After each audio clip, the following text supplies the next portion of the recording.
नाजरीन, आपको अपडेट करें कराची से, जहां हमारे नुमाइंदा खसूसी जावेद इब्राहिम मंगी के मुताबिक शहर कराची में डकैतों का राज, ना कैश वैन महफूज और ना ही पेट्रोल पंप। कराची में मुलजिमान ने शहरियों के बाद पेट्रोल पंप्स को निशाना बना लिया।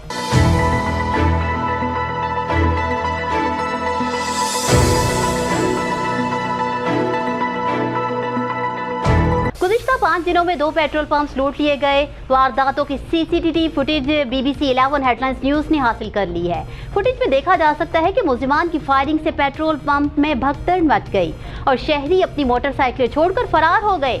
जबकि दूसरी वारदात कोरंगी बेटा चौरंगी में पेट्रोल पंप पर हुई। 2 मुलजिमान ने यहाँ भी इसी स्टाइल में वारदात की थी। फुटेज में देखा जा सकता है कि मुलजिमान कैश छीनने के बाद सिक्योरिटी गार्ड से उसका असलहा भी छीन कर ले गए। न्यूज स्टूडियो से फिल वक्त इतना ही। मज़ीद तफसीलात और अपडेट्स के लिए देखते रहिए BBC 11 हेडलाइंस न्यूज।